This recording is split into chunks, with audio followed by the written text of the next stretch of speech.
From the opinion pages of the Wall Street Journal, this is Free Expression with Jerry Baker.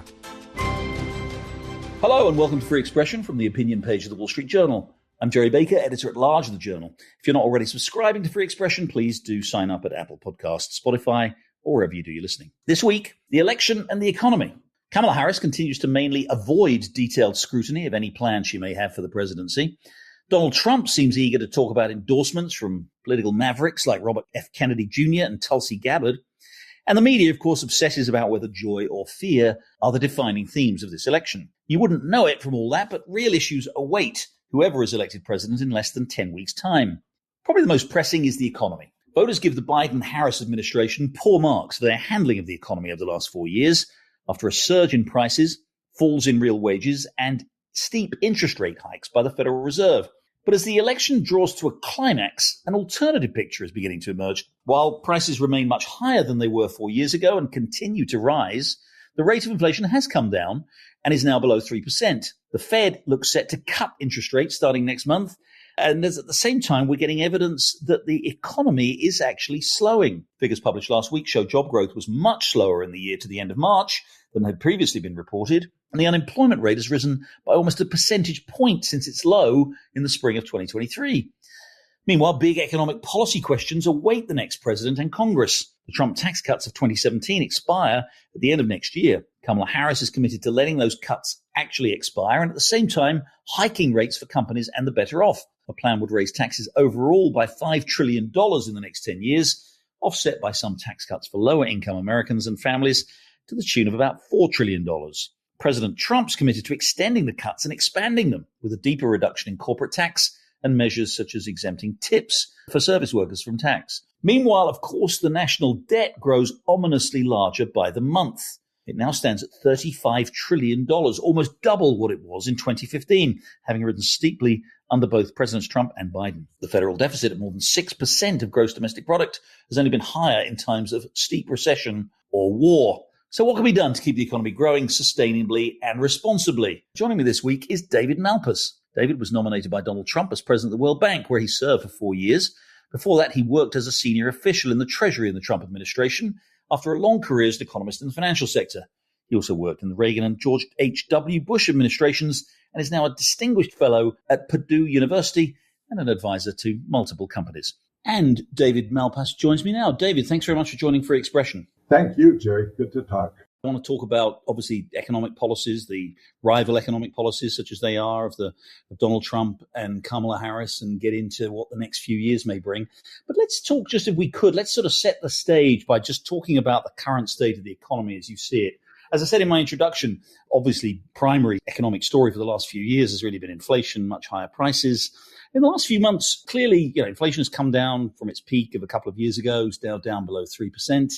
The Fed is talking very likely to cut interest rates. We had Jerome Powell last week saying they're getting ready to cut interest rates, expect several interest rate cuts over the next few months.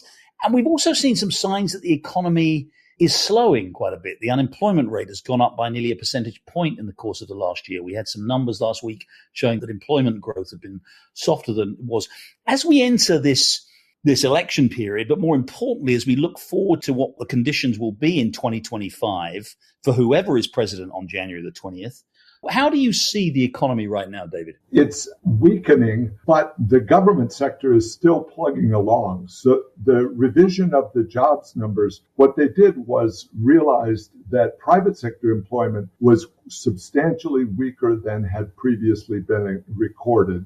But the government employment was still holding and actually growing quickly. That goes to the dominant characteristic of the economy, is this giant government spending growth, which has been boosting consumption through COVID and after COVID.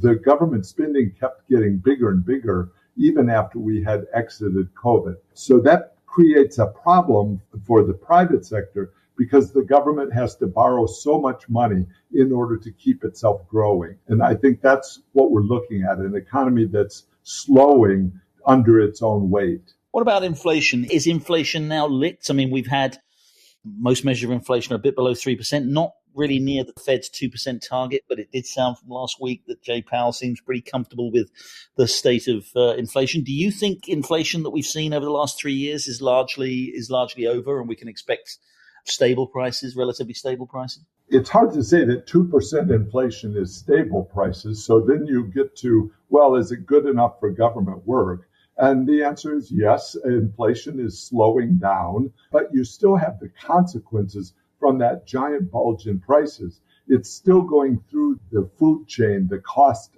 curve for lots of parts of the economy. So from the standpoint of people, they're feeling the higher mortgage rates and house prices, which is really important to a lot of people as they try to chase and fulfill the American dream. Home ownership is out of reach for a lot of people. And there's nothing going on that's going to pull that back into their reach.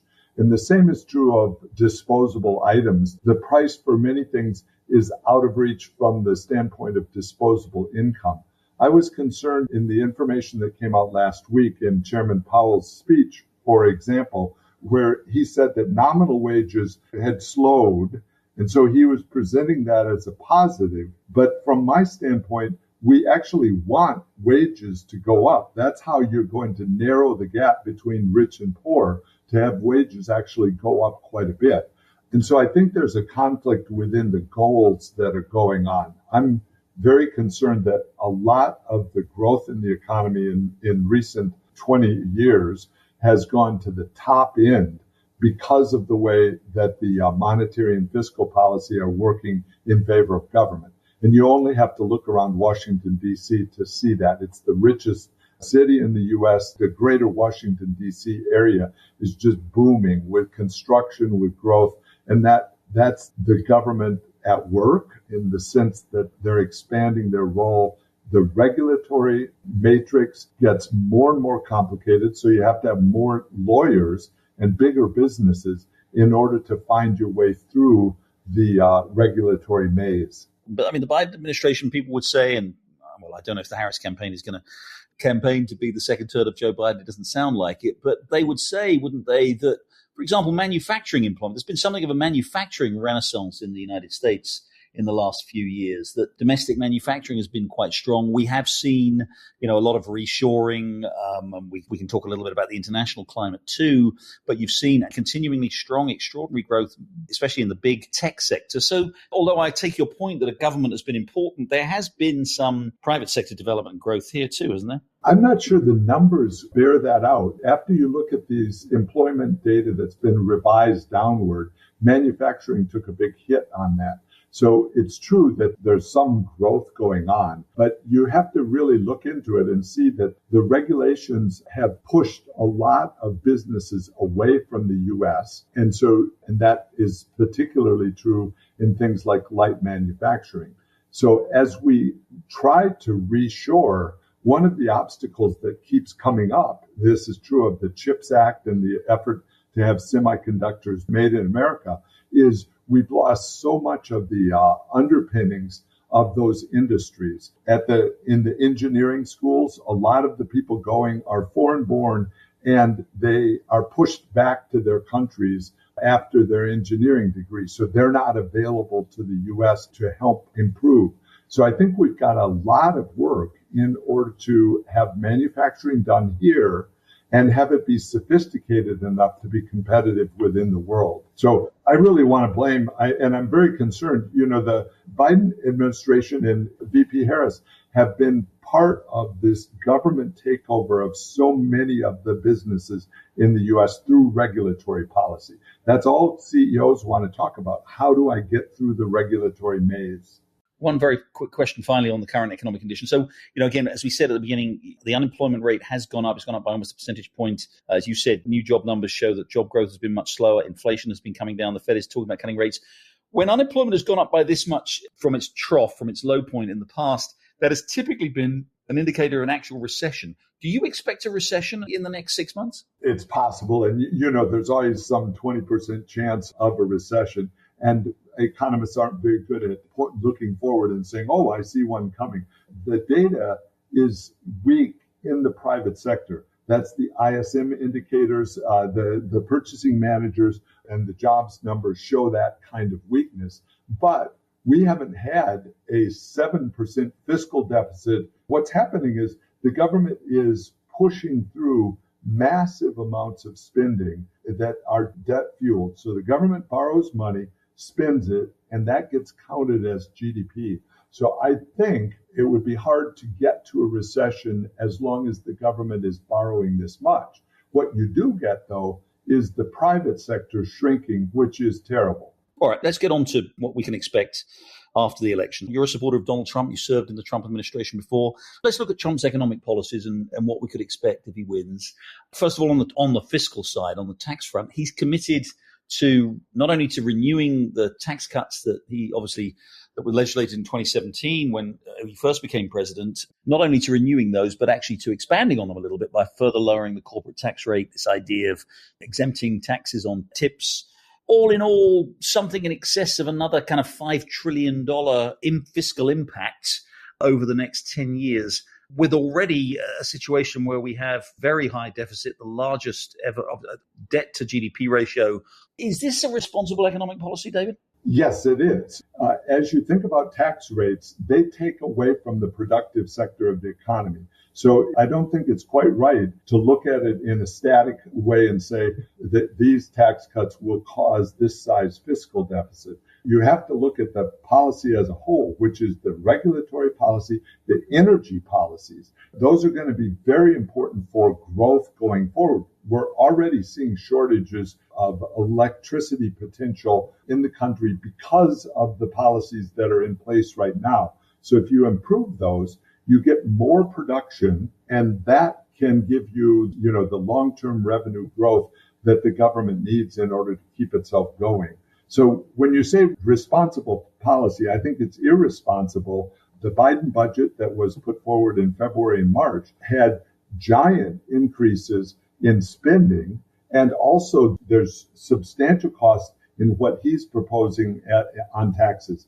We need to hear what Kamala Harris is really going to propose. One point on that, Jerry, is CBO has forecast what the U.S. economy is doing under current policy, and it's slow growth out for years and years and years. The deficit and national debt go way up into the future, and the growth rate stays at 2% or below. That's what they call the potential GDP of the U.S. So they're basically saying under these policies, this is all we can do. Trump says the opposite. Let's have the private sector do more. Let's have more energy, more output from the economy, and that will help on the revenue side as well. So we saw, I'm obviously taking out the COVID effect for obvious reasons. That was a big, huge amount of additional spending and reduced tax revenue that increased the deficit. But even before COVID, under President Trump, US debt was just under $20 trillion when he took office at the beginning of 2020. Before COVID happened, it was nearly $23.5 trillion. The debt went up $3.5 trillion just over 3 years.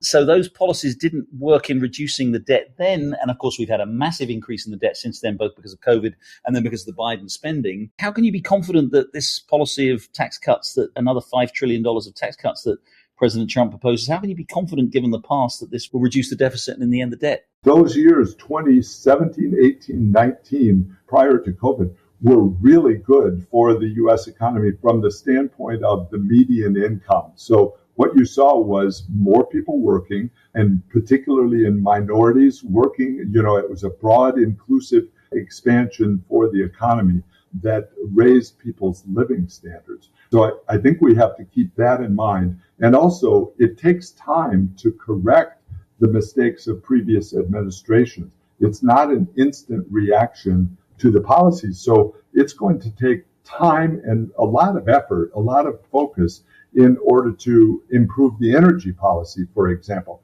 We need nuclear power to be part of the energy solution. We need transmission pipelines to transmit the energy, and those have been blocked over these years. So it's not as if this is going to be an instant solution, but what we can say is that the policy that Biden-Harris has promoted is a government takeover of the private sector. And there's no reason right now to think that VP Harris is going in a different direction than that. I want to talk about the Biden-Harris policies in particular, but a couple of more things on Trump and what Trump will do on the economy. Of course, another big feature that he had in his first term, and he's promised even more of in his second term, was tariffs. We saw significant tariffs, particularly on China.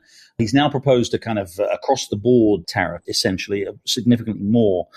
Conventional economists, shall we say, traditional economists are not big fans of tariffs. They point out that those tariffs can be inflationary. They can be very distorting. They can, certainly not a free market approach to the global economy.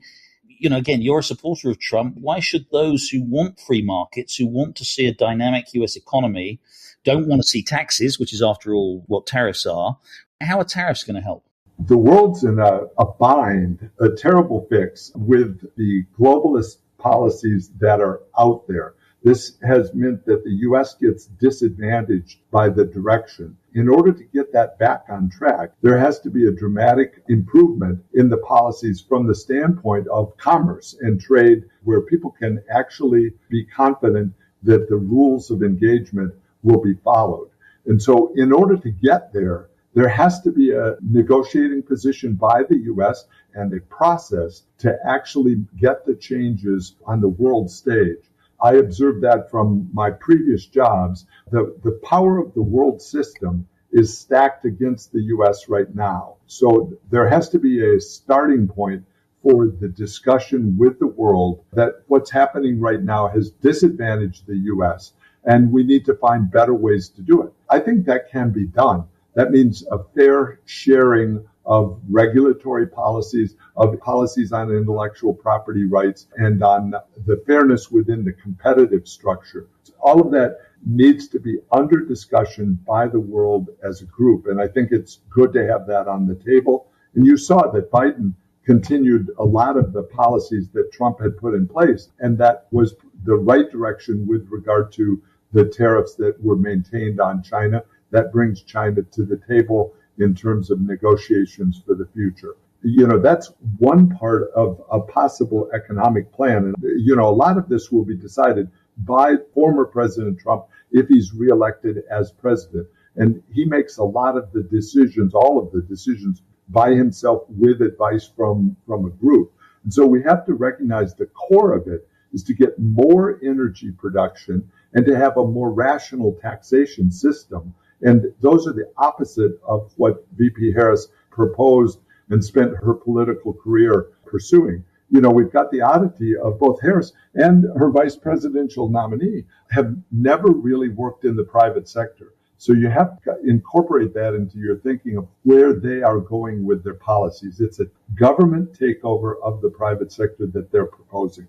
Although, again, the tariffs are a significant government tax. Do you think, just very simply, do you think that tariffs, you've talked about the importance of growth, and, that is obviously very important, and tax cuts are very important to helping growth. But do you think tariffs are positive to growth or negative to growth? Tariffs that are targeted in a way that improves the overall functioning of the economy are a necessary part of how the world is operating right now. But again, I quote something like the Tax Foundation, which by no means a sort of liberal policies, estimates that the combination of Trump and Biden tariffs, because we should also say President Biden continued tariffs on China in particular, they estimate reduce long-run GDP by 0.2%. Now, that may be on the high side, but generally speaking, again, I'm not familiar with economists who think that tariffs are actually have a positive impact on growth in the longer term. Is that something we're going to have to rethink? I don't think it's useful to project beyond the election in terms of what economists think about various policies. That has to be done as the policies are discussed and also as they're negotiated with Congress. A big issue is how do we bring Congress along and what's the makeup of the new Congress that will actually be standing up for manufacturing in the U.S. in a way that reduces regulation. So that, a starting point for decisions on growth of the U.S. economy has to be what's the regulatory policies. I think those are substantially more important than the tariffs. Taxes and regulatory policy have to be put into that mix. And the outcome of, a complicated negotiation with Congress and with foreign governments in order to get a workable world economy. And I really need to emphasize that Trump and Harris are dramatically different, diametrically different in terms of whether you think it's the government that controls that or the private sector. Trump comes from the private sector and knows that it's got to be the private sector that creates the skills and the jobs to actually do manufacturing. It's not the government that does that.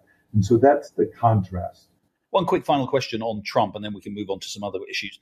Recently, a couple of weeks ago at his press conference, he talked about the Federal Reserve and monetary policy and was very critical of Jay Powell and of the Fed. Actually said he thought his instincts on monetary policy were better than a Fed chairman. Would a Trump administration, and do you think it's time to review Federal Reserve independence? Has the Fed got things so badly wrong that maybe, do you think it would be better if elected presidents or politicians did actually determine monetary policy? I think, or I would just observe, that President Trump has lots of insights on how the private sector operates and what is important within the way monetary policy operates. He can also look at how inflation was super harmful to businesses in the country and to people, and look at the Fed and say, what happened here? This looks like a big mistake. What are you going to do differently? And there should be input on that. So I really don't think it's as dramatic a point as what you're making it out to be. The Fed is critical, has huge power right now within the U.S. economy because of not only setting interest rates, but also the size of its balance sheet. This is an institution that went from a balance sheet of $1 trillion all the way to $9 trillion.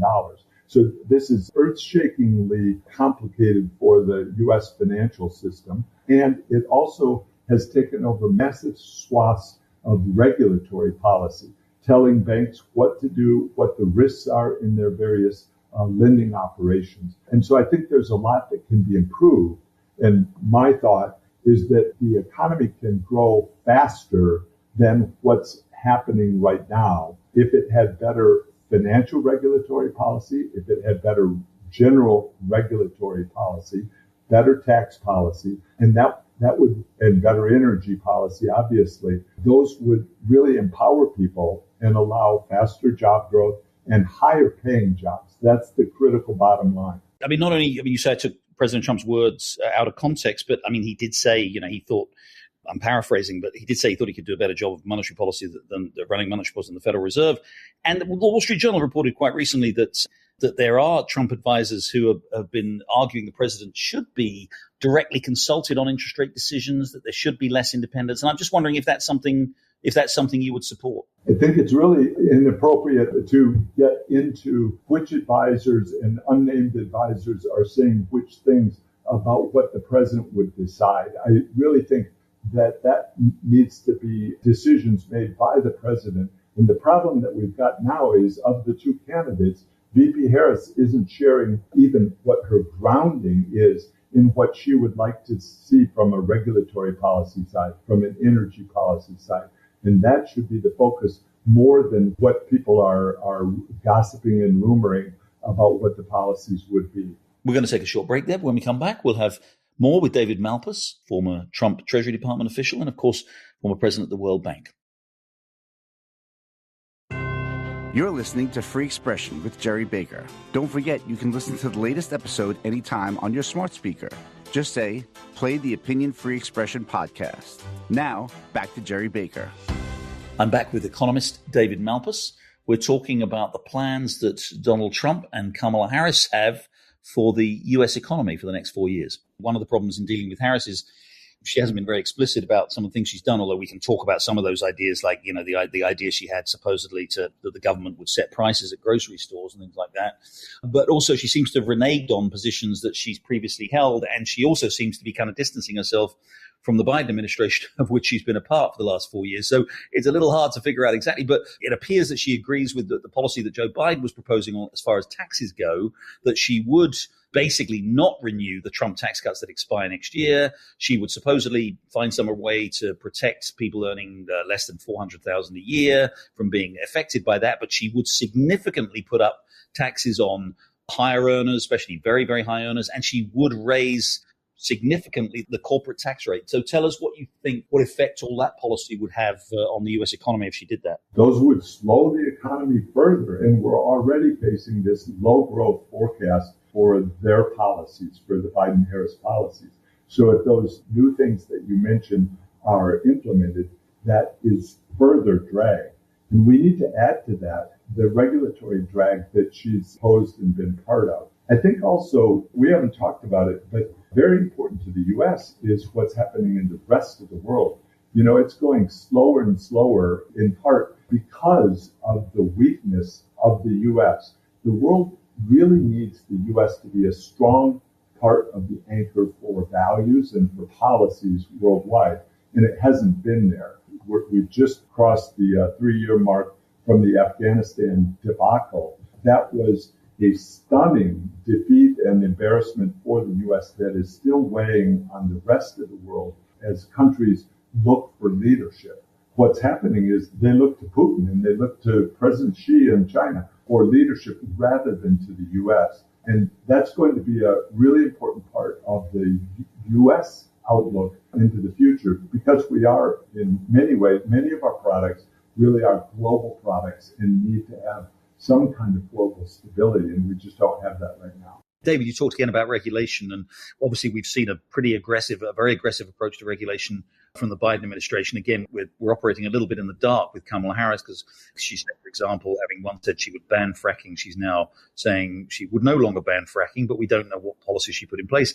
But looking at what the Biden administration has done, whether it's regard to energy regulation, issues like permitting, whether it's regard to some very aggressive antitrust measures, assuming that we can expect more of that from a Harris administration. Again, what are the risks for the U.S. economy from another 4 years of aggressive regulatory stance? It harms us deeply, and we don't have to look farther than the cutoff of natural gas permitting that Biden put forward. We don't know whether VP Harris feels she owns that. She was part of that administration, but that has global consequences. The world really is depending on the U.S. to fill the void that came out of the Russia's invasion of Ukraine. So that's one. You have the deterioration of the infrastructure for transmitting energy. That's the pipeline issues and also the maintenance of the electricity grid that have been held in abeyance because the Biden-Harris administration want less energy, not more. That's been clear in the way they do the regulatory policy.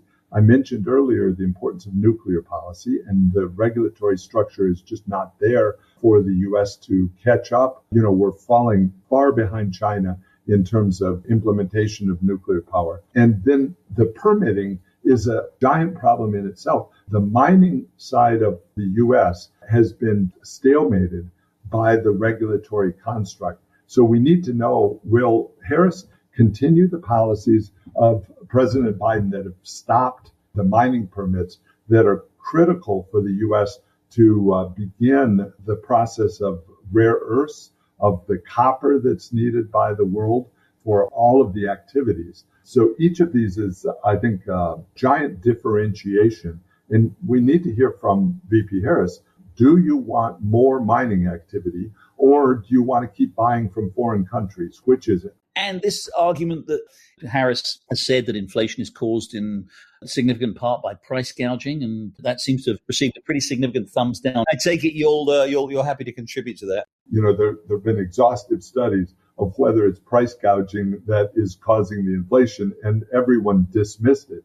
But then the second thing that's notable is she proposed that as her solution, and then it was so poorly received, she had to step back. So the two big decisions that she's made are choice of running mate and choice of price gouging as the lead economic policy that she would pursue, both open to a lot of criticism. We've got to hear what does she really believe in terms of how to handle illegal immigration? What does she really believe in terms of what to do about energy production or electric vehicles? That's a straightforward one where there's been these giant tax credits in order to force people into electric vehicles. So does she renounce that and the Biden policies, or is she part of that as well?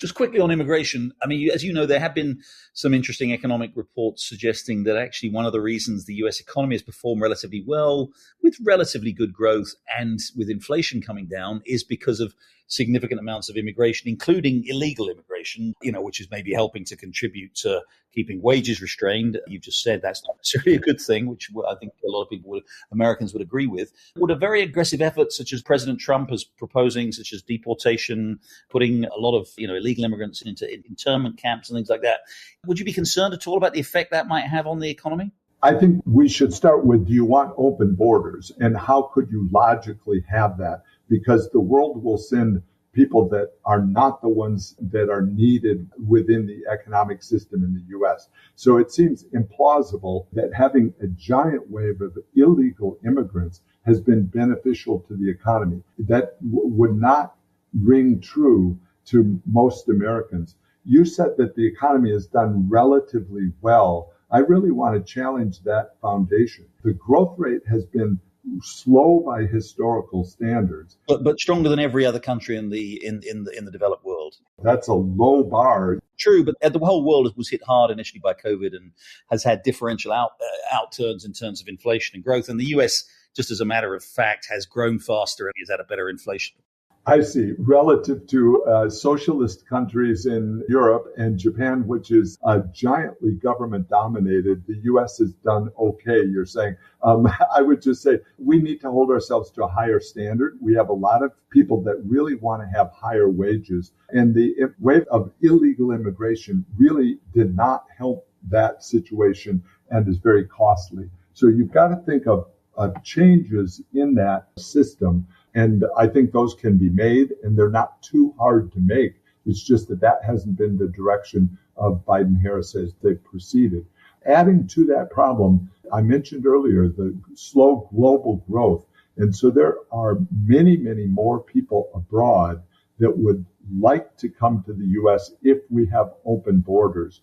And so one of the challenges is it fuels the pathways for people to come to the U.S. And that needs to, I think, be changed. I would like, and you know where I stand, I want more growth for countries around the world, and they can do that with good policies. And we need to have a much forceful system of what makes the U.S. great, and then have that available to people around the world. That means sound money. That means some recognition that the private sector does better than government in creating jobs. It's the opposite of VP Harris. She really seems to have the idea that government jobs are the pinnacle, that we need to create a system where the government can hire everyone. And that's not really at all what will work in an economic sense. So we need to back out of that government domination and really find a way that it works for the U.S. and then invite other countries to look at that model and improve their own. I'm wondering what you think about the state of the world. You've talked a little bit about it and the sort of relatively slow growth in parts of the world, but particularly, again, from your experience with the World Bank and the debt challenges that much of the world faces. We've seen these debt crises explode many, many times over the last 40 years. I'm wondering how you compare where we are today with, where we've seen some of those other major international financial crises that we've had. There have been bad ones in the past. The Latin debt crisis had to do with oil prices and with recycling of petrodollars. But the current one is different in that China is a big part of the problem because they've made a lot of the loans that have come due for the countries. But the bigger picture, I think, I observed is there's a elitist system within the global institutions that operates the system for their benefit and for the benefit of elites within the developing countries. So we're seeing big reversals in the developing world in terms of their per capita income. Instead of going up, it's going down. And education, instead of getting better, is suffering big setbacks because of the school closures under COVID. And so these are very risky problems for the world. And they rest on the idea that people are running the global system for their own benefit. And that's very apparent in the debt restructuring impasse that's occurring now for the poorest countries. The global leaders get together, and I would speak forcefully at these, that what we are doing is not going to work, and is harming people in poor countries. And they rejected that, said, no, let's keep trying to do it through our current approach. They do that every meeting, and it's not working. Very final question, very briefly, David. I mean, talking of debt, should we be more worried about the explosion of US debt in the last few years and the risks that poses? There doesn't seem to be much political will to deal with reducing the debt in this country. And I'm wondering at what point, what kind of a crisis do we have to have before that will finally reemerges? I'm afraid politicians in general want to keep spending. That gets them reelected. And so that's a dangerous mix. So the debt itself, the U.S. national debt, is a big, big problem. But I'd say an even bigger part of the problem is what it means as far as the size of government. The government is taking over from the private sector year by year. And to me, that's the more dangerous problem than the finance. $1 trillion here, $1 trillion there. People say it adds up, which it does. But what it means is somebody in Washington decided the fate of these trillions of dollars that are getting spent on things that people don't actually want and they aren't voting for. So that's, to me, the big worry. David Malpass, former president of the World Bank, official in multiple administrations, as well as, of course, as a long career in the private sector and Wall Street and elsewhere. Thanks very much for joining Free Expression. Thank you, Jerry. Well, that's it for this week. Thank you very much for joining us. I'll be back next week where we'll have another conversation about what's going on in the world, particularly in the US, as we enter the last 10 weeks of this presidential election campaign. In the meantime, have a great week. Thank you for joining us, and goodbye.